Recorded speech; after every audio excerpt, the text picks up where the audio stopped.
Good morning, guys. It's good to see you. It is early. Not so bad though, guys. I've been sleeping in a little later, going to bed a little later. I'm finally getting my internal, clock back on track from the fall back. No more tired at 7 o'clock at night and awake at 2 o'clock in the morning. Gosh, man, But yeah, don't mind how I look this morning. I got to do something with my hair. My hair has been getting dried out like crazy. Oh my gosh. I got a big old gnarl in the back of it. Like, right? You guys want to see? You want to see the real candy right here? Look. Look at this. This is what I woke up with. This is what I got to deal with every day. So I have to literally I brush it out. Every day it comes back. I got to find some sort of conditioner. I've tried every leave-in conditioner possible. Yeah. So yeah, that's what I'm looking like today. I'm looking like a hot mess. But yeah, I hope you guys are having a good... it feels like a big old baseball back there. Hope you guys are having a good morning. It's Saturday morning. And this morning I was studying Mark. Why were you studying Mark? I know I felt like God was saying read Mark 8, so we will get there. I didn't turn to it yet. But before I read Mark 8, I was like, you know what? I wanted to study a little bit about Mark, find out a little bit about Mark's history. And Mark was really young. He was one of Jesus's young disciples, right? And the reason he wrote the gospel was Mark. His heart was he wanted to witness to the Gentiles. Mark had a different vision, right? He wanted to witness to the Gentiles. Well, others wanted to witness to Jews, right? The Jewish people. Mark wanted to witness to the Gentiles, and he was young, and he was, just... Mark saw a lot of, Mark saw a whole lot of miracles that Jesus did. And the thing I like about Mark is Mark documented them, right? He documented them all. And it was pretty cool because yesterday, if you guys remember, we actually talked about, in Luke, about the synagogues, how Jesus went around, that Jesus went and taught in different synagogues. We talked about how important it is that we don't forsake the assembling together and we don't look down on churches, but we still hold them with high value, right? That we don't just kind of like demean them by saying, well, we are the church, because you know what? That kind of makes it sound demeaning for a church. And the church still is a place where people collectively go as the body of Christ and get together. And it says there's strength in numbers, right? There's strength in numbers. So that's, we talked about that a little bit. So it's kind of cool that today when I turn to a different book in the Bible with Mark, a different, what do we want, I guess, sojourner and body of Christ, we see that right away, he documented this too. He documented this in chapter 1, how Jesus drove out an evil spirit, right? Here, we'll just read it. He documented how they went to Capernaum, and when the Sabbath came, Jesus went into the synagogue and began to teach. And the people were amazed at his teaching, because he taught them as one who had authority. And listen, guys, and not as the teachers of the law. So, in other words, what was Mark saying? He's like, you know what? Jesus taught with boldness. Jesus taught with some pep in his step. Jesus didn't talk like this. And say, what does it sound? Mueller. And yet, people do. And I guess I shouldn't down them, because it's just thank you that you're trying to get the word out, period. That's all that matters. But use a little pep in your step when you teach the word of God, right? Get excited. Don't Mueller it, okay? Don't Bueller it, okay? And Jesus didn't Bueller it. It says Jesus taught with one having authority.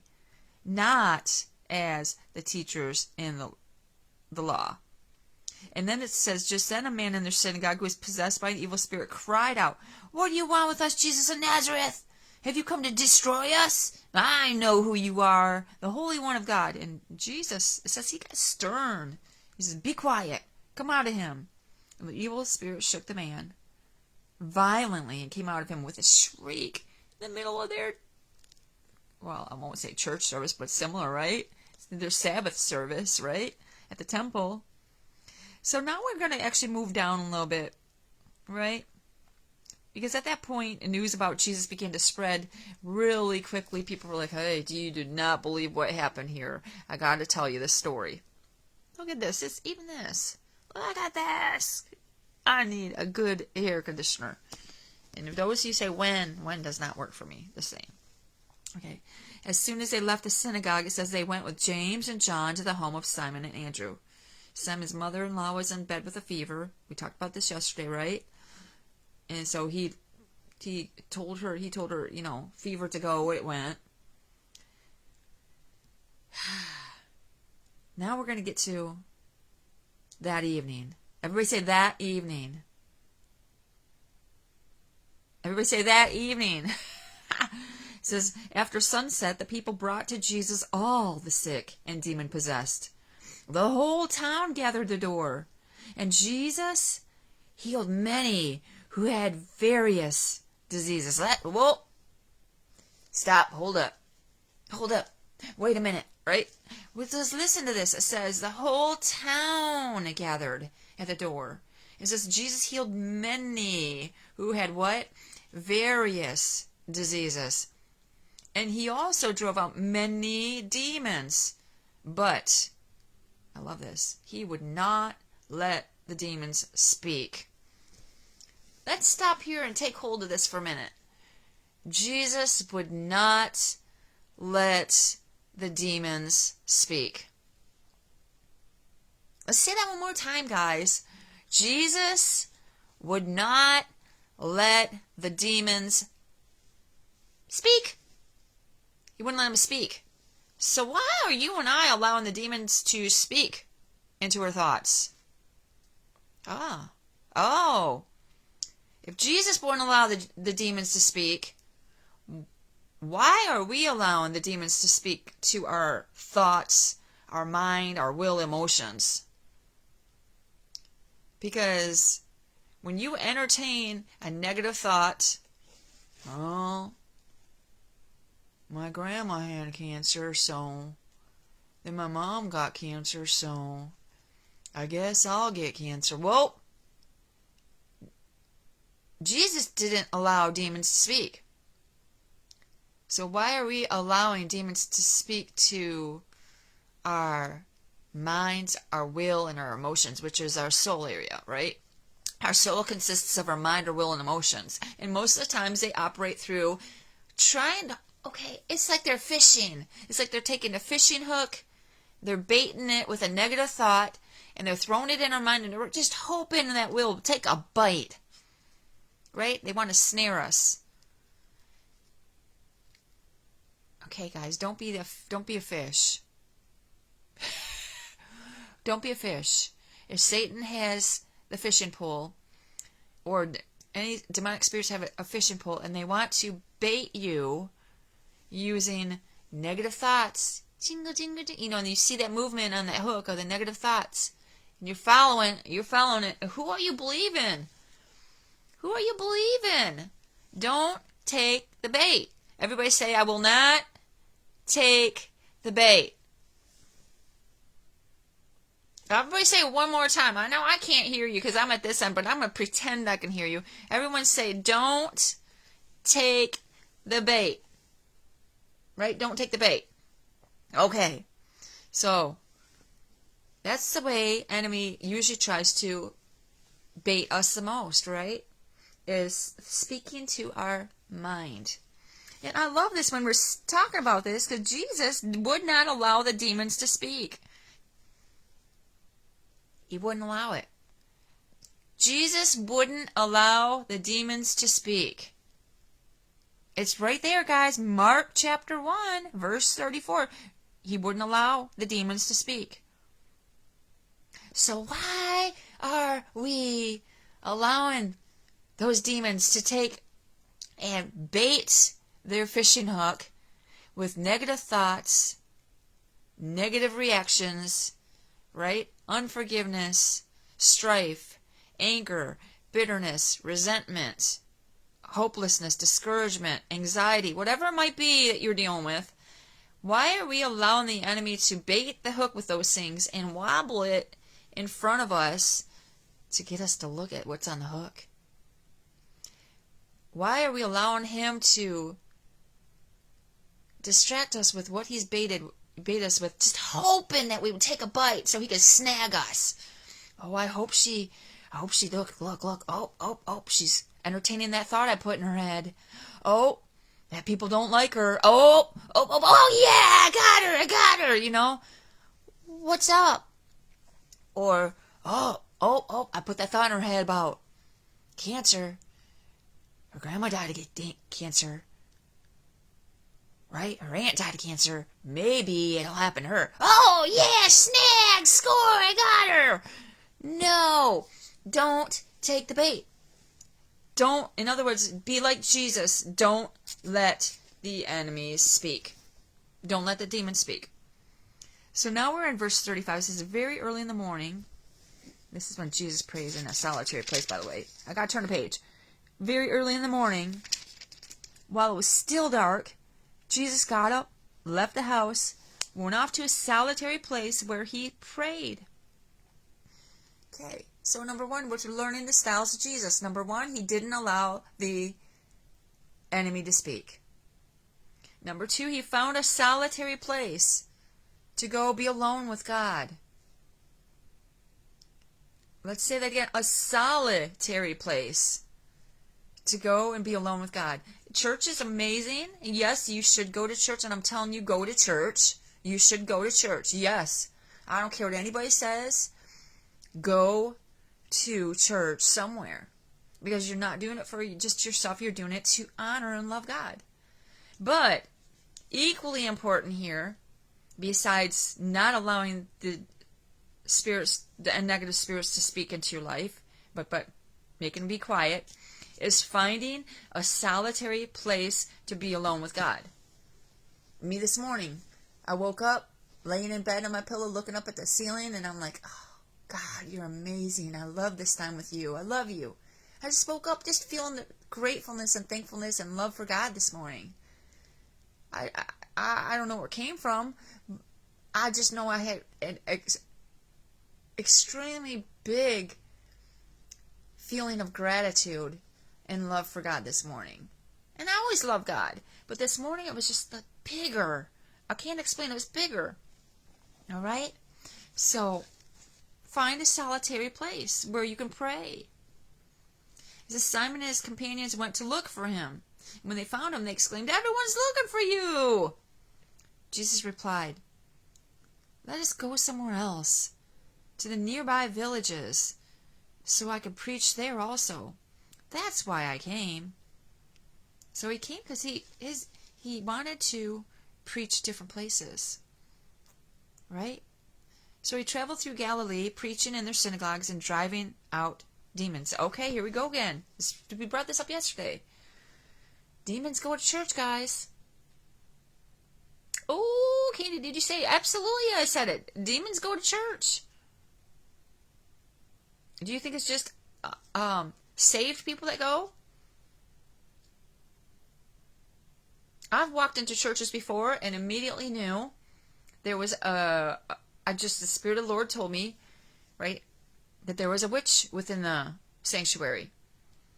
And then I've had the pastor of that church come up to me afterwards who trusted me as a discerner and say, "Hey, Candy, I ask you something?" "Yeah, what is it?" "Did you have a sense in your spirit about anybody in this service today?" I'm like, "Yes, absolutely I did." And he said, "Can I ask you, did you have a sense it was a witch in your spirit?" And I said, "Absolutely." And he said, "Who is it?" And I told him. He said, "Yep, that's who I got too." Boom. You know, they will show up in services. Why do they go? They go to try to bring chaos confusion, doubt, they'll just sit there in the service and they will try to usher in something to get people's focus off of God. Why? Because God amazingly is planning on doing something big that day, and so the enemy doesn't like it. He wants to stop it. That's why it's important. One of the reasons why it's important you find a church and you go. So you can pray. You can pray for the church.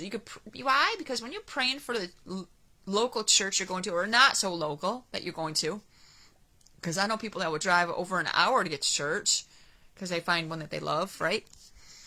But I believe in my heart one of the reasons, purposes you should go is because you should go early.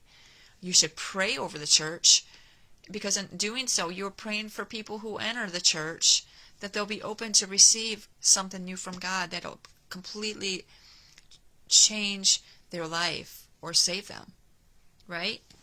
Okay.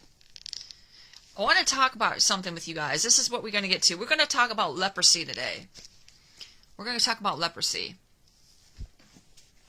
Now, I'm not sure if you're really familiar with the history of leprosy, but with leprosy, it came with a lot of sores and boils on people's skin.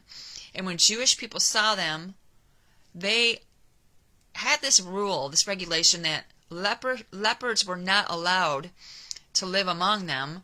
They were not allowed to enter the city or the town that the Jewish people lived in. They had to go live by themselves. They had to live in solitary confinement, so to speak, right?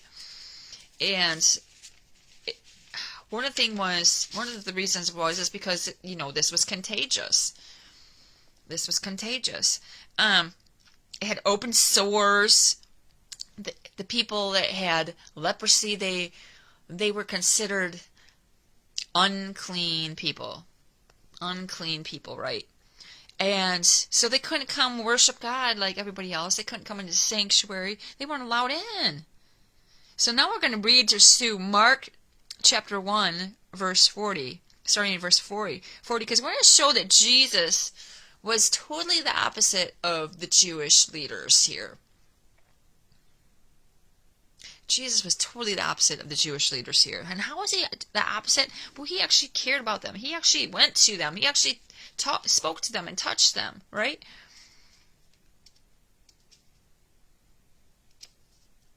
And after that, we're going to compare them to people in our church. Are there people in your churches today that you see that are treated like a leper? Maybe they had a bad past. Maybe they screwed up and fell short of the glory of God. Maybe they, I don't know, maybe they just made a bad, I don't know. Maybe they don't know God yet. Whatever it might be. Maybe they are that witch in the church because they haven't had a personal encounter with Jesus yet. Whatever it might be. But you see how sometimes some people in churches, maybe they're homeless. Have you ever witnessed a homeless person coming to your church and people immediately, they don't want to sit next to them because they smell, or they don't want to talk to them because maybe their hands are dirty, or they don't want to give them a hug because their clothes are dirty. You know what? I'm not like that. Come sit next to me. Cool beans. Come sit next to me. That's how I float. One of my friends was homeless. One of my dear friends was homeless, and a lot of people didn't like sitting next to him because he had a colostomy bag. So he didn't smell the greatest. He didn't know he was homeless, so of course his clothes weren't always clean. But he had the sweetest, most kindest heart ever. Just very sweet, precious, and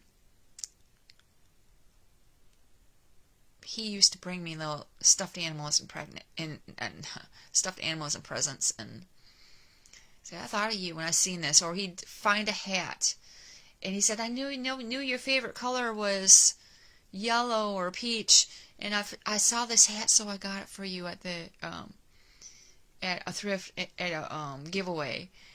And he was so thoughtful like that. And so when passed away last year, that devastated me. It may not have devastated a lot of people, but it 100% devastated me. Because he meant something to me. But you'll find people in church that they didn't want to be around such people, right? They kind of move away, then, and Jesus was not like that. He cared. He really cared. So,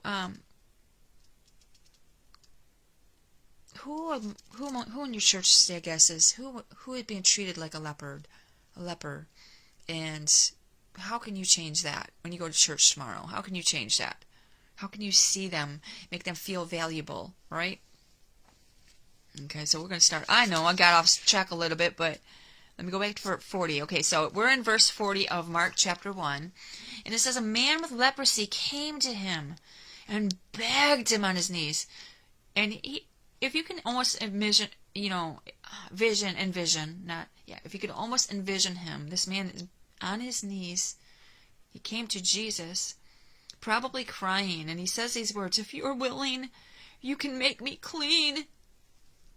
Right? And then here's the word just stands out for me. Verse 41, filled with compassion. Jesus is filled with compassion for those who need him. Do you need Jesus today? Because it says he's filled with compassion for those who need him. So many times in my own personal life when I've needed God, not wanted, but needed Jesus, he was filled with compassion for me, right? Jesus reached out his hand and he touched the man. I'm willing, he said. Be clean. And it says immediately the leprosy left him and he was cured. And Jesus sent him away at once with a strong warning. See that you don't tell this to anyone, but go, show yourself to the priest, and offer the sacrifices that Moses commanded for your cleansing as a testimony to them. And then here's the sad part, guys. It says, instead. Everybody say, instead. The man went out and began to talk freely, spreading the news. And as a result, Jesus could no longer enter a town openly, but he had to stay outside in lonely places. Yet the people still came to him from everywhere. So Jesus, he had a desire. He wanted to do more ministry work. He wanted to accomplish more, and he had more vision and purpose. But one man's disobedience hindered Jesus. Jesus specifically asked this man that he healed to do something. And the man chose to do his own thing anyway. He didn't do what Jesus asked him. Are you one of those people today? Jesus has asked you to do something and asked you to do something and asked you and asked you and asked you, but you keep on doing your own thing. You're hindering Jesus when you do that. Because Jesus has a plan, will, and purpose. Or he won't ask you. Did you hear what I said? You're hindering Jesus because Jesus won't ask you unless he had a plan, will, and purpose. Listen, let's talk about some of the miracles Jesus did in people's lives here, okay? Hang on a second. These are some of them that Mark documented. In Mark 2, Jesus healed a paralyzed man. He also gave him instructions afterwards, right? So not only did he paralyze him, he gave him instructions. Number 2, Jesus gave the disciples instructions, and later on he had to calm a storm in their life. Right? You see where this is going? Instructions before or after? Number 3, Jesus raises a dead girl back to life. Then he gives the parents instructions right afterwards. Do you guys remember what those were? Feed her. Right?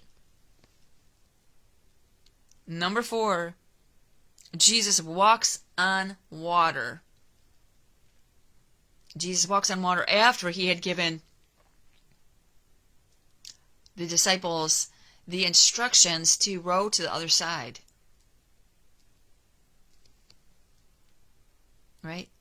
Number 5, Jesus feeds 4,000 people. That's not including men and women. Women and children, because when they did their counts back then, they only counted men. So Jesus fed way over 4,000. Okay? But before he did, he gave the instructions to disciples. Right? Do you guys remember what those instructions were? He asked them some questions. Go study it out. Study the word, right? Okay. The next one, Jesus heals a young boy. Right? Remember the young boy that we talked about it like a few days ago, just throwing himself into the fire? Jesus holds the Lord's Supper. All these had instructions, guys. Even for the disciples, when he held this Lord's Supper, he told them to go into town, find a room, tell them that that the master's in need of it. These came with instructions, right? And then finally we got Jesus dies and is buried and then is raised again. And there was more miracles, because if you think about it, because after Jesus came back to life, like right when he died, it says the veil was ripped in two in the temple. You're talking. Go study how big that veil was, guys. We're not talking about little tiny veil. We're talking about veil, right? Graves were opened and the dead began to walk among the living. Remember all the miracles that took place. But even in that, people don't realize that happened after God gave Jesus instructions. God gave Jesus instructions that he had to die on the cross. Hello. So what am I saying? Mark was really good on, he had a good tactic here when he witnessed and wrote down all these stories, because when we read these stories, we realize that God is in every story. And in every story there were instructions given by Jesus, either before or after the miracle happened. Which shows me that in every miracle that took place in the Bible, God had a plan, a will, and a purpose. God had a plan, will, and purpose. In every miracle that happened in the Bible, there was a plan from God. There was a will from God. There was a purpose from God. And God forbid if we ignore God and God tells us to do something, we don't do it. We don't do it. For example, God tells us to tithe. I don't care what anybody says. That is not something that went away with the New Testament. People try to teach that, oh, that was the Old Testament. God did away with the New Testament. No. No. And I can tell you this, guys, because I'm not trying to do it to earn money, because I don't collect tithes from you. God gave us a tithe for two purposes. Well, probably several purposes, but a couple of major purposes is a way to honor and worship God and love God. And he says in the Old Testament even that there may be meat on my table. That was instruction. But then he also says, and see that my God will not open up the windows of heaven and pour out a blessing so big you can't contain it all, right? So there is obedience if we obey. Let me rephrase that. I'm sorry. So when there's obedience to something God tells us to do, there is blessing. Let me say that again. When there is obedience to what God tells us to do, there's blessing. And in the New Testament, Jesus really teaches, Jesus taught a lot about money in the New Testament, a lot. And I think a lot of it was just to show that the blessing is, yes, it blesses God because it shows us that we love God. And we remember that when the woman with half a penny went and she dropped everything she had into the box at the altar, All these people were giving from their excess of money. Everything, just here's, modern day. Here's a $100 bill. Here's a $50 bill. Here's a $20 bill. Here's a $5 bill. Here's a $10 bill. They were all given from their excess. But this woman, she comes along with, okay, we don't have half pennies, but imagine somebody who walks up that has, let's say 25 cents. That's all they have. Everything they have left, guys, everything. That's all they have left. All. And they put it in the offering. Jesus made a note of that. He said this woman gave more than all these other people because she gave out of her need. Do you think Jesus blessed that? I know he did. I'll give you an example. Can I give you an example? When I first was learning about tithes and offerings, when I was super young, I was a real estate person, salesperson, sales associate. I guess that's the word. For I was really, really young, early 20s. I think I was maybe 20 years old or 21.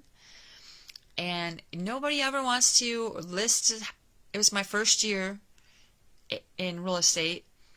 My first 3 months, I hadn't sold a single property, hadn't sold, got a single listing, because nobody trusts a 21-year-old to, you want to list a 21-year-old, use them as a real estate agent to list your house. You must be crazy. This.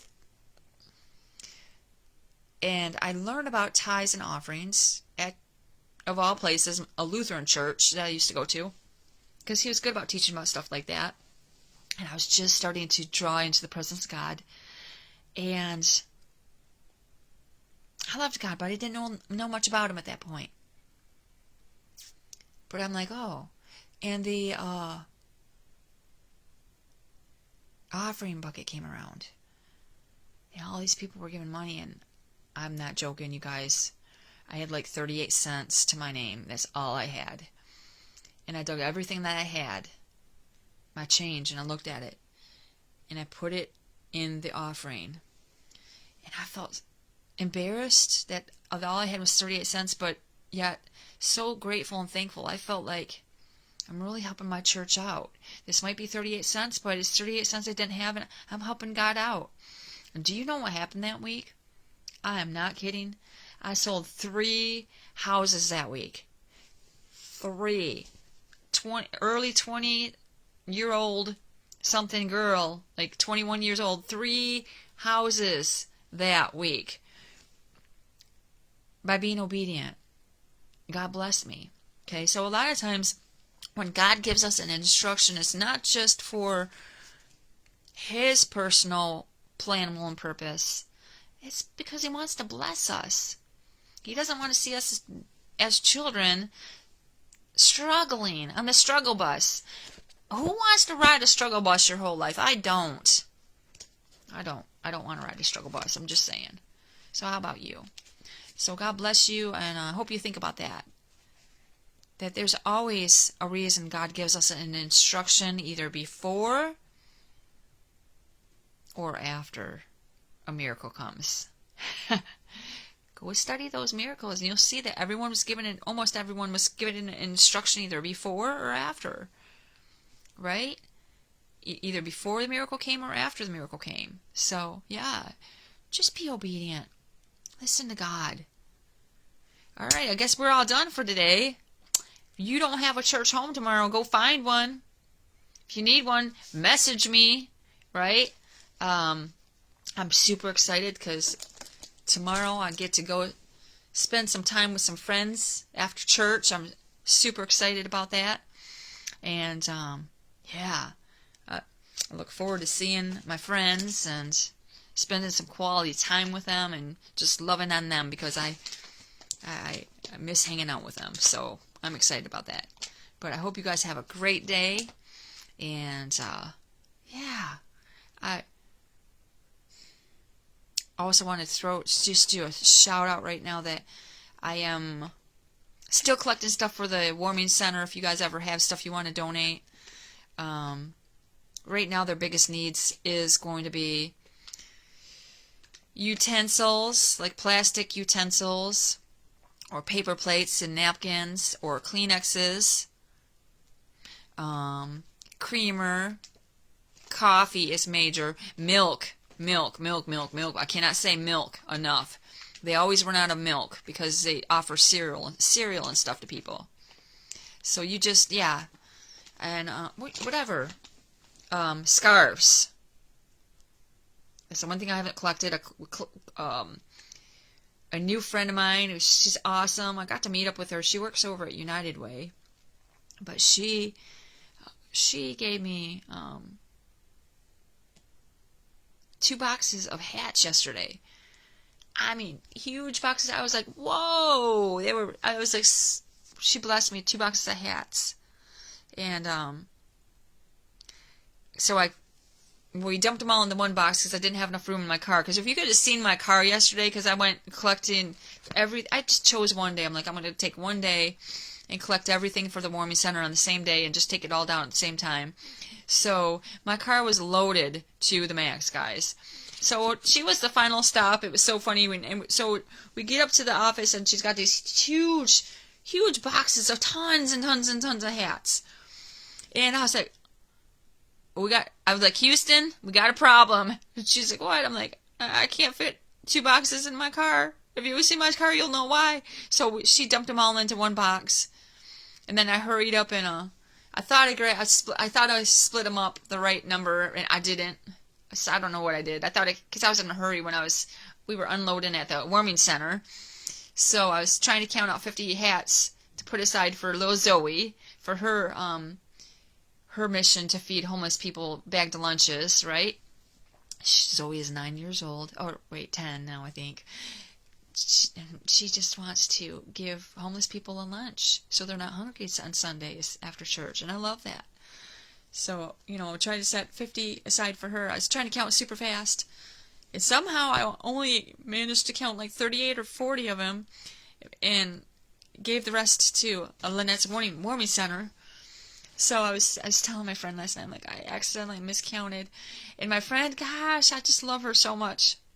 She says, oh, don't worry about it. She's like, just go ahead and give your friend all those hats. I'll make sure Zoe gets another 50. I was like, what?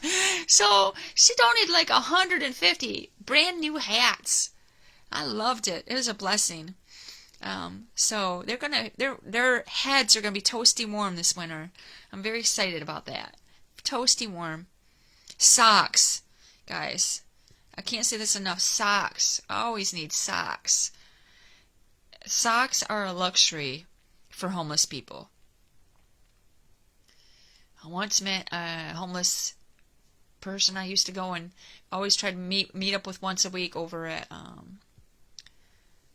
in Burton, and I would make sure to meet up with him and buy him lunch. And one day she said the worst hardship about being homeless is the frostbite on the toes, and he showed me his feet. And I just wanted to cry. I already knew he had a hard life because I'd seen his hands. His hands were frostbit real bad.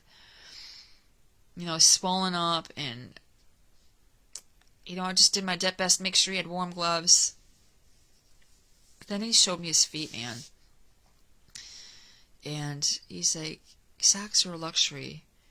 He's like, if I could ask for anything for Christmas, he said it would be a nice pair of thermal socks. He said, because my feet get so cold and hurt so bad. And then he showed me, and his toes were blue and frozen, and it was just sad. So, winter thermal socks, guys. Winter thermal socks. If you got any, if you can donate, if you can go to the Dollar Tree and say, hey, I can donate 10 pairs of thermal socks, please do.